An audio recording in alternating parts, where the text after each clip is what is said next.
Terima kasih kerana memilih channel ini. Sebelum kita mulakan video ini, sila pertimbangkan untuk menekan butang like, share dan subscribe dan aktifkan butang lonceng anda agar anda sentiasa mendapat info-info percuma pada setiap hari dari channel kami. Dan tinggalkan komen anda kerana komen anda amatlah dihargai. Terima kasih. Pengakuan Perdana Menteri Datuk Seri Anwar Ibrahim bahawa Peguam Negara telah menerima titah tambahan yang membolehkan bekas Perdana Menteri Najib Razak menjalani tahanan rumah mendedahkan kerajaan kepada konflik undang-undang dan perlembagaan. Setiausaha Agung PAS Taqiyuddin Hassan berkata, pengakuan Anwar itu juga menimbulkan persoalan besar terhadap kelayakannya untuk kekal sebagai ketua dan pemimpin kerajaan. PAS mendapati penjelasan Perdana Menteri Anwar Ibrahim bukan sahaja lemah dan mengelirukan, tetapi berpotensi mencetus konflik undang-undang dan krisis perlembagaan selain menghakis keabsahan kerajaan pimpinannya sendiri, kata Taqiyuddin Hassan dalam satu kenyataan. Titah tambahan berkenaan merupakan titah yang di-Pertuan Agong terdahulu Sultan Abdullah Sultan Ahmad Shah pada hari terakhir baginda memerintah. Titah itu merupakan tambahan kepada keputusan Lembaga Pengampunan yang juga dipengerusikan oleh baginda untuk mengurangkan hukuman penjara dan denda terhadap Najib dalam kes SRC International. Kewujudan titah itu menimbulkan spekulasi sehinggalah pada 6 Januari apabila surat daripada Istana Pahang dikemukakan di mahkamah bagi mengesahkan kewujudan titah adendum berkenaan. Anwar dalam menangkis tuduhan bahawa kerajaan telah menyembunyikan titah berkenaan, semalam mengakui Peguam Negara pada masa itu, Teriruddin Muhammad Saleh, telah menerima surat mengenai titah berkenaan daripada istana. Namun Anwar berkata surat itu tidak dihantar kepadanya atau ahli lembaga pengampunan. Perdana Menteri berkata Peguam Negara kemudiannya menyerahkan titah tersebut kepada Yang di-Pertuan Agong sekarang, Sultan Ibrahim Sultan Iskandar. Mengulas perkara itu, Taqiyuddin Hassan berkata, kegagalan melaksanakan titah berkenaan ketika Yang di-Pertuan Agong ke-16 masih bertakhta merupakan perbuatan derhaka terhadap institusi Yang di-Pertuan Agong. Penjelasan Anwar berhubung tindakan Peguam Negara menyerahkan titah berkenaan kepada Yang di-Pertuan Agong ke-17 Sultan Ibrahim Sultan Iskandar untuk tindakan lanjut kerana kedudukan baginda sebagai pengerusi lembaga pengampunan, berikutnya pula mendedahkan kerajaan kepada konflik undang-undang dan perlembagaan berikutan tiadanya peruntukan undang-undang yang membenarkannya.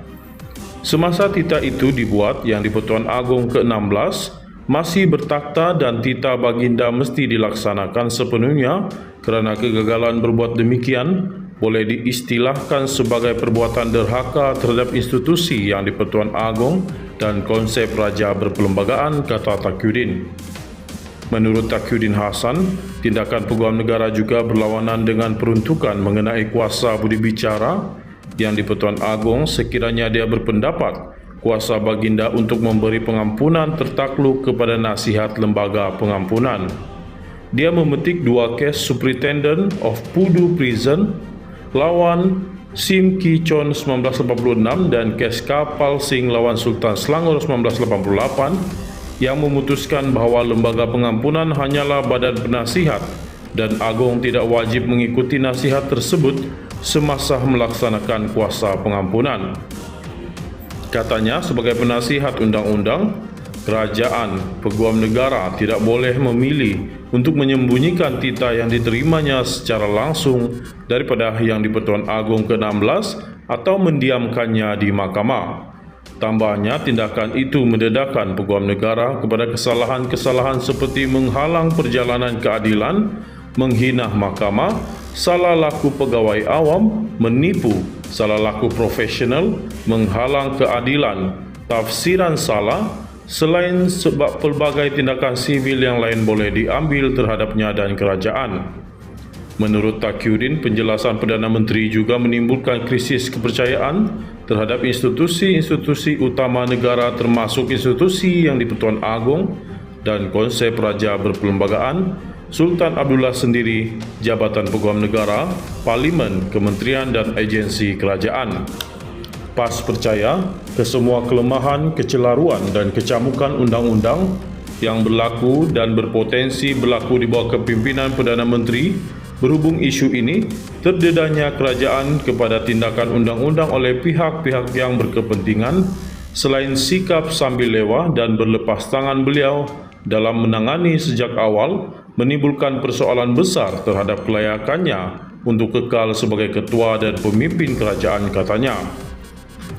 Kegagalan Anwar ini juga akan mengheret negara dan masyarakat ke dalam konflik serta polemik tidak berkesudahan yang mahu dihindari dan menjadi asas serta justifikasi kepada pembentukan kerajaan perpaduan hari ini yang didakwa atas saranan yang di-Pertuan Agong ke-16 selepas pilihan raya umum ke-15 lebih 2 tahun lepas, katanya lagi. Pengakuan Perdana Menteri Datuk Seri Anwar Ibrahim bahawa Peguam Negara telah menerima tita tambahan yang membolehkan bekas Perdana Menteri Najib Razak menjalani tahanan rumah mendedahkan kerajaan kepada konflik undang-undang dan perlembagaan. Setiausaha Agung PAS Taqiyuddin Hasan berkata, pengakuan Anwar itu juga menimbulkan persoalan besar terhadap kelayakannya untuk kekal sebagai ketua dan pemimpin kerajaan. PAS mendapati penjelasan Perdana Menteri Anwar Ibrahim bukan sahaja lemah dan mengelirukan, tetapi berpotensi mencetus konflik undang-undang dan krisis perlembagaan selain menghakis keabsahan kerajaan pimpinannya sendiri, kata Taqiyuddin Hasan dalam satu kenyataan. Tita tambahan berkenaan merupakan titah yang di-Pertuan Agong terdahulu Sultan Abdullah Sultan Ahmad Shah pada hari terakhir baginda memerintah. Titah itu merupakan tambahan kepada keputusan Lembaga Pengampunan yang juga dipengerusikan oleh baginda untuk mengurangkan hukuman penjara dan denda terhadap Najib dalam kes SRC International. Kewujudan titah itu menimbulkan spekulasi sehinggalah pada 6 Januari apabila surat daripada Istana Pahang dikemukakan di mahkamah bagi mengesahkan kewujudan titah adendum berkenaan. Anwar dalam menangkis tuduhan bahawa kerajaan telah menyembunyikan titah berkenaan, semalam mengakui Peguam Negara pada masa itu, Teriruddin Muhammad Saleh, telah menerima surat mengenai titah berkenaan daripada istana. Namun Anwar berkata surat itu tidak dihantar kepadanya atau ahli lembaga pengampunan. Perdana Menteri berkata Peguam Negara kemudiannya menyerahkan titah tersebut kepada yang di-Pertuan Agong sekarang, Sultan Ibrahim Sultan Iskandar. Mengulas perkara itu, Taqiyuddin Hasan berkata, kegagalan melaksanakan titah berkenaan ketika yang di-Pertuan Agong ke-16 masih bertakhta merupakan perbuatan derhaka terhadap institusi yang di-Pertuan Agong. Penjelasan Anwar berhubung tindakan Peguam Negara menyerahkan titah berkenaan kepada yang di-Pertuan Agong ke-17 Sultan Ibrahim Sultan Iskandar untuk tindakan lanjut kerana kedudukan baginda sebagai pengerusi lembaga pengampunan, berikutnya pula mendedahkan kerajaan kepada konflik undang-undang dan perlembagaan berikutan tiadanya peruntukan undang-undang yang membenarkannya. Semasa titah itu dibuat, yang di-Pertuan Agong ke-16 masih bertakhta dan titah baginda mesti dilaksanakan sepenuhnya kerana kegagalan berbuat demikian boleh diistilahkan sebagai perbuatan derhaka terhadap institusi yang di-Pertuan Agong dan konsep Raja Berperlembagaan, kata Taqiyuddin. Menurut Taqiyuddin Hasan, tindakan Peguam Negara juga berlawanan dengan peruntukan mengenai kuasa budi bicara yang di-Pertuan Agong sekiranya dia berpendapat kuasa baginda untuk memberi pengampunan tertakluk kepada nasihat lembaga pengampunan.